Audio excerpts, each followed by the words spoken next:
Okay, Dependable Diane and Dependable Dan. So one of their strengths is that they are organized. So they want things presented to them in an organized way. And since you're naturally organized, sometimes you just have to give them the environment and then watch them naturally organize, because what they can do as adults is they can take a massive amount of information, even a home, and bring it into harmony. And you can watch them do this. They do it in a sequential way, and that's what they like. So they want to make practical application of the ideas. How is this practical to me? They want to do that when they're learning. They want to fine-tune things to make them more efficient, and they can do that. They're not weighed down by people who think they're organized. They know how to trim the fat and get things simple and organized.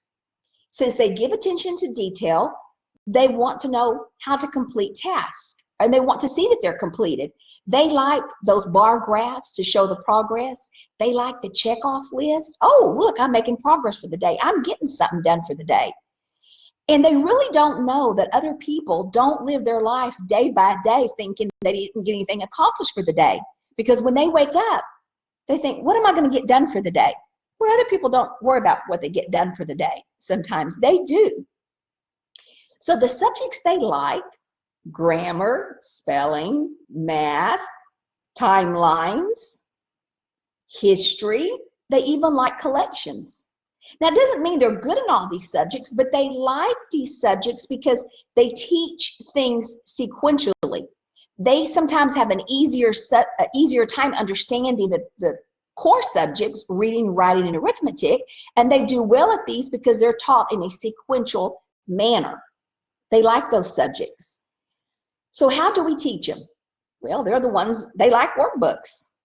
They'll do workbooks. They'll work one day and night. They have no problem with it, thinking they're accomplishing something. They also like rules, and they like predictability. They like what's going on. They don't like changing their day. They like repetition, memorization. They love those lists. They tolerate that well. They like concrete examples. Remember I told you that they don't like creative writing? And for my son that was a learning style that was a Dependable Dan, I chose a writing program, I remember in middle school and high school, that gave him examples of what to write for creative writing. He liked having that concrete example. Now, he knew he wasn't going to repeat that, but he wanted to see what were the expectations. He just didn't want something open-ended, like another creative writer who is naturally creative. She's like, I don't need that concrete model. See, they want this concrete model. They want specifics. They want a quiet space. They don't want a lot of humdrum, a lot of noise going on, and they need their own space.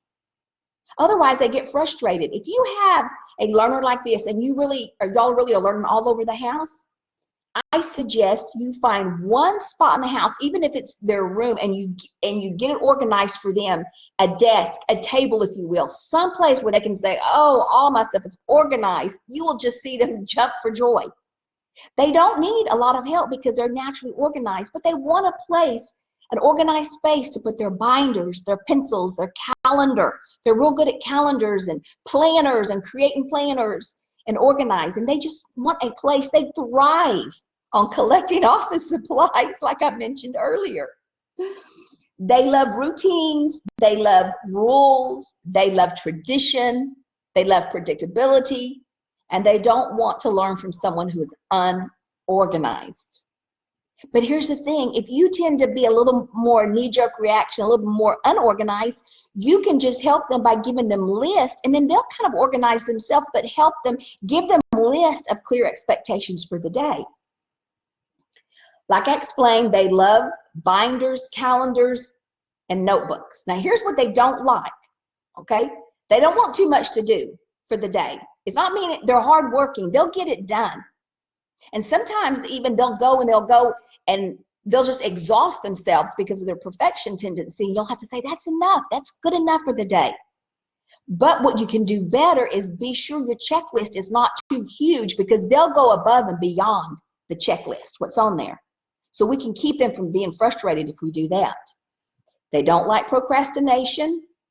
Nope. They get on things right away and get it done. And if you want to teach them and say you've got one that's a dependable Diane or Dan, let them get their project done, even if you're working with the other children. Give them a deadline. Yeah, well, here's the deadline. They like that. They can go ahead and get their work done. They don't like vague or general directions. Be specific in what you want from them. And they do not like knowing where is a beginning place. I want a beginning place with this. They don't just like having all this information. I don't have a beginning place. Now, as they get older and as adults, they organize and they know where to start, and they help others too. And for goodness sakes, they hate exercises calling for spontaneity. So if you're a teacher that way, that kind of rocks their world. So we can give them a little bit more notice. And the way we can do this is, I'm thinking about a field trip tomorrow. And we can also talk to them and say, you know what, one of these days we're gonna do something really wild. We're gonna go for a field trip. They like that because they've kind of gotten the heads up now. Even though you don't tell them which day it is, you've kind of prepared them. That's kind of fun to live like an energetic Eddie and Ellie too, that we can have a little of those traits of our personality and not be so rigid. Okay, so those are the teaching tips and the things and the subjects that Dependable Diane and Dependable Dan like.